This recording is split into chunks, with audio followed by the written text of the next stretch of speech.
Halo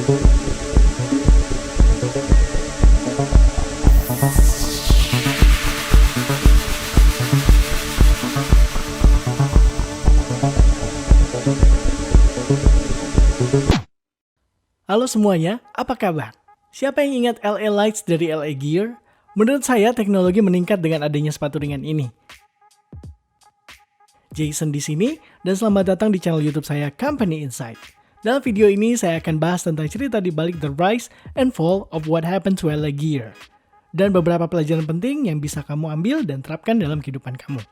Mengantri untuk sepatu limited edition terbaru buatan Nike atau Adidas. Gimana dengan LA Gear? Mungkin enggak, walaupun kalau kamu ingat perusahaan sepatu yang berbasis di Los Angeles ini masih aktif beroperasi hari ini. Belum pernah dengar LA Gear? Well, mungkin kamu pernah dengar Skechers. Awalnya populer di tahun 90-an karena popstar seperti Britney Spears dan Christina Aguilera, sepatu ini langsung terkenal dengan modelnya yang kaku, mirip dengan sepatu ortopedik kalau dilihat dari desainnya. Saya sebut Skechers nggak cuma karena saya senang jalan-jalan ke masa lalu, tapi juga karena Robert Greenberg adalah salah satu co-founder Skechers yang sebelumnya menjadi founder LA Gear di tahun 1983. Sebelum Skechers, Greenberg masuk ke bisnis sneakers dari awalnya menjual skates, latar yang bagus untuk membuat sepatu ringan khas lifestyle daerah tepi pantai California. Tapi sebelumnya saya butuh bantuan sedikit nih. Kalau kamu nggak keberatan untuk like video ini untuk algoritma YouTube, pasti bakal ngebantu banget. Semakin tinggi engagement video ini, semakin besar juga kemungkinan algoritma YouTube untuk mempush video ini agar bisa dilihat banyak orang. Dan karena ini juga channel baru, pasti ngebantu banget buat saya. Gratis kok! Terima kasih banyak. Yuk kita lanjut bahas the rise and fall of LA Gear.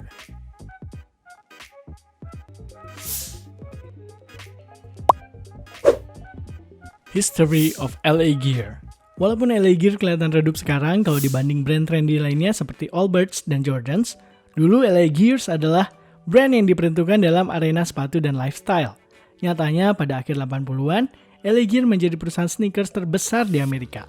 Bahkan mereka go public setelah 3 tahun berjalan, dengan penjualan yang meningkat dari 10 juta dolar Amerika di tahun 1985 menjadi 600 juta dolar Amerika di tahun 1989. Salah satu kontributor terbesar awal kesuksesan dan ketenaran LA Gear adalah Andy Simon, yang merupakan co-founder perusahaan ini.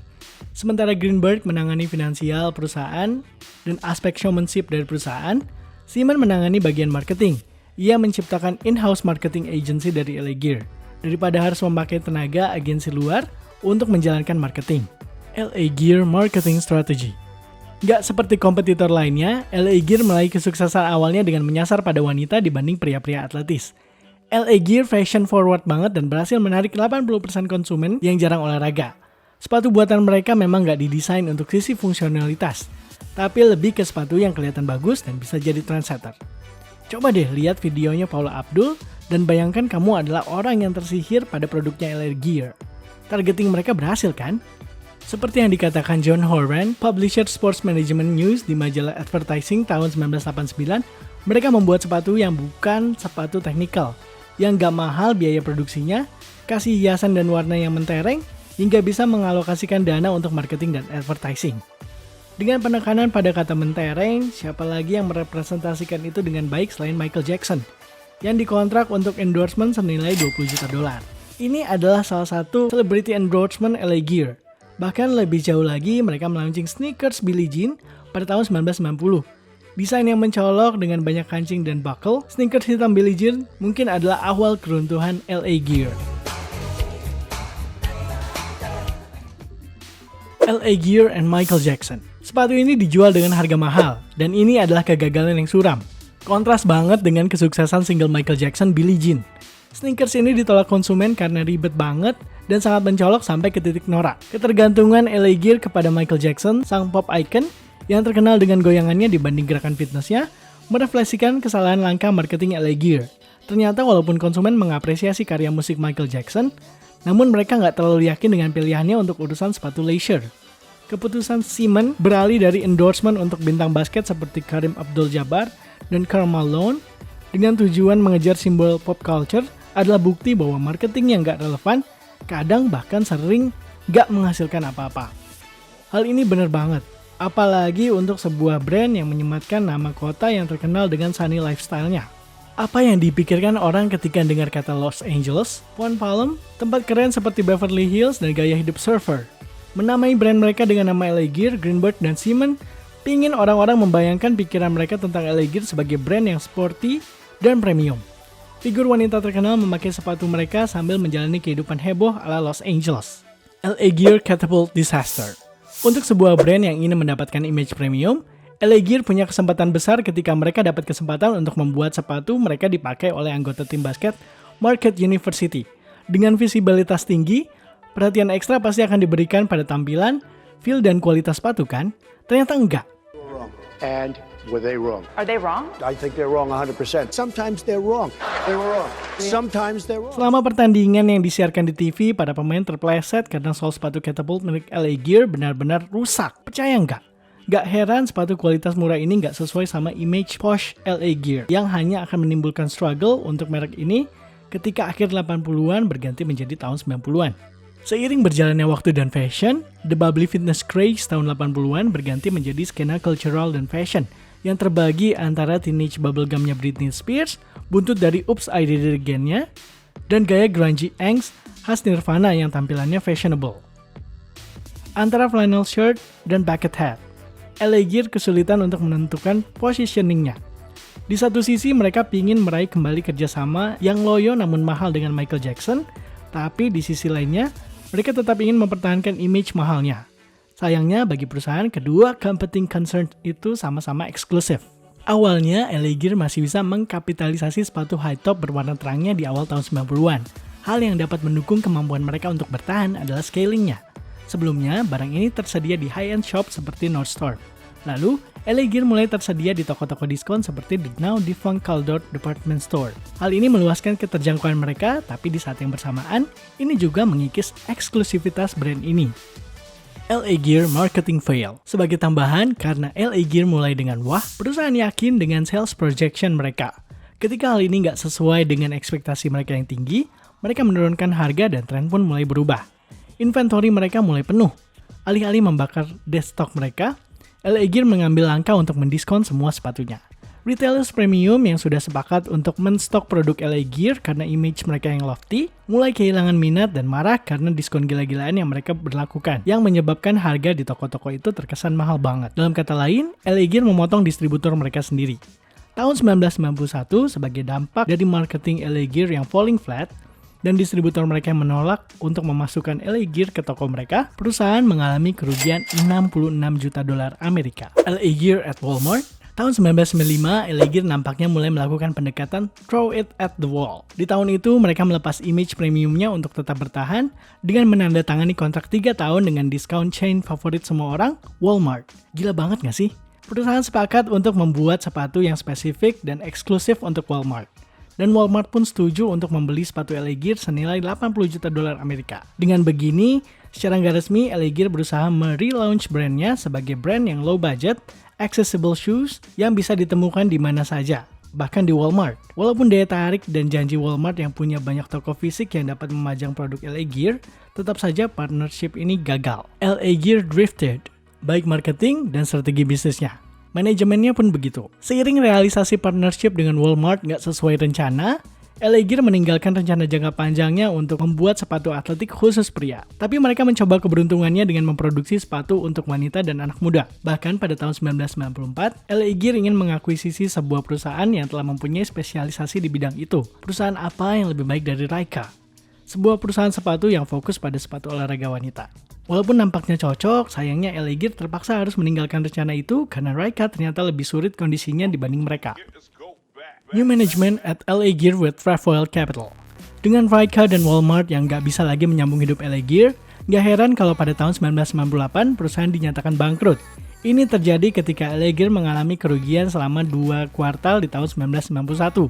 Yang menyebabkan perusahaan terlilit utang 2 kali dengan Bank of America. Walaupun dapat suntikan dana sebesar $100 juta Amerika dari Trefoil Capital, sebuah perusahaan yang punya track record selalu sukses mengembalikan keadaan bisnis yang terkapar, LA Gear tetap menurun. I declare bankruptcy! Bahkan, Trefoil Capital bisa dianggap berkontribusi pada penurunan yang berkelanjutan ini karena mereka memilih manajemen baru, termasuk memilih board of director yang akhirnya membuat para co-founder, Greenberg dan Simon mengundurkan diri. Trefoil Capital mempercayakan kepemimpinan Elegear pada Mark Goldstein, mantan C-level eksekutif Reebok. Saat manajemen awal berganti dan memegang kemungkinan adanya perubahan, ternyata ini adalah pertanda rapid management change di mana Trefoil mengalami 3 kepemimpinan yang berbeda hanya dalam waktu 6 tahun. Nyatanya, apa yang dulu berhasil di Reebok nggak berhasil untuk Elegear, karena 2 tahun setelah direkrut, tahun 1993, Goldstone keluar dan William Benford mengambil alih tangkup kepemimpinan. Nampaknya ini adalah keputusan yang tepat karena ia sudah menjadi CFO saat Goldstone menjadi CEO. Ia dianggap punya kemampuan untuk menyelamatkan perusahaan. Sayangnya, Benford mengambil alih kepemimpinan saat Elegear gagal dengan Walmart, jadi ialah yang disalahkan. Kegagalannya dengan Walmart membuat perusahaan memilih pemimpin baru yaitu Bruce McGregor, mantan presiden marketing Elegear yang diangkat menjadi presiden Elegear. Gak seperti dua pendahulunya, McGregor mengambil langkah sharp U-turn yang membuat perusahaan gak terselamatkan, malah semakin kacau. Akhirnya membuat semua joint venture Elegear gak dilanjutkan. Dan mereka mencoba menjual produk mereka secara internasional dengan memanfaatkan newness factor di luar Amerika. Namun, gak ada yang berhasil. Semua ini menimbulkan pertanyaan, bagaimana dampaknya untuk Trefoil? Well, akhirnya mereka menjual investasi 100 juta dolar Amerikanya seharga 228 ribu dolar Amerika pada tahun 1997. Ini menimbulkan pertanyaan yang lainnya. Siapa yang lebih kasihan? Greenberg dan Simon yang terdampak dari perusahaannya sendiri atau Trefoil? Saya biarkan kalian yang menjawab ya.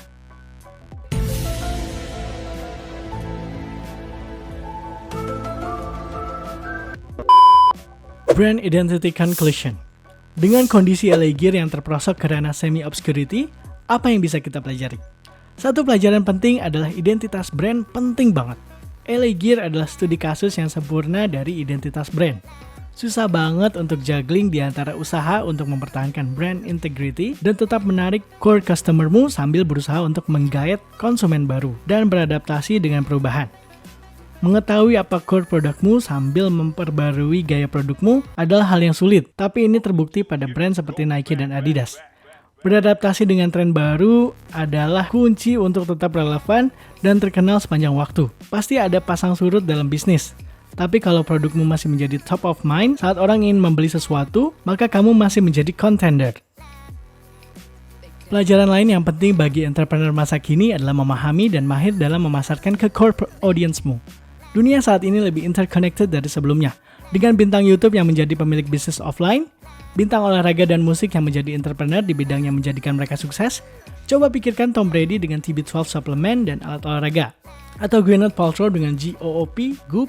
Dengan begitu tetaplah penting untuk disadari, dengan adanya crossover ini, bisnis cenderung berkembang saat mereka fokus ke bidang yang telah dipahami sebelumnya dan mengasosiasikan produknya dengan orang-orang yang terkenal di bidang yang terkait. Masuk akal nggak kalau Elegear menghabiskan banyak uang untuk kolaborasinya dengan Michael Jackson? Seorang selebriti yang terkenal dengan nyanyian dan goyangannya? Gak terlalu menyimpang sih, tapi mungkin mereka lebih baik berkolaborasi dengan selebriti seperti Paula Abdul yang mewakili image California Sunshine, energi dan fitness yang mendorong popularitas Elegear.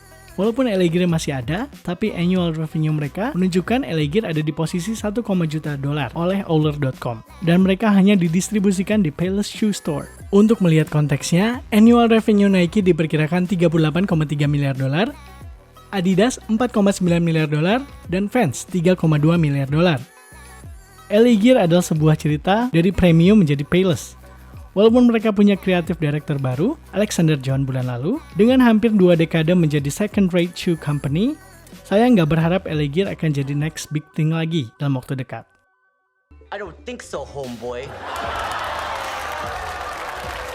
Gimana menurutmu? Terima kasih banyak sudah menonton video saya. Ada banyak riset dan proses produksi yang harus dilakukan untuk menayangkan video ini. Jadi kalau kamu nggak keberatan, tolong like dan komen videonya ya. Pasti akan ngebantu banget. Saya bisa dengan bangga bilang kalau kamu yang nonton sampai titik ini adalah Elegear expert di seluruh dunia. I'm proud of you. Let's do this. Selamat! Pastikan kamu tonton video saya yang lainnya seperti The Rise and Fall of New York, dan The Rise and Fall of Discovery Zone dari tahun 90-an. Terima kasih sekali lagi dan stay tune untuk episode terbaru Company Insight minggu depan.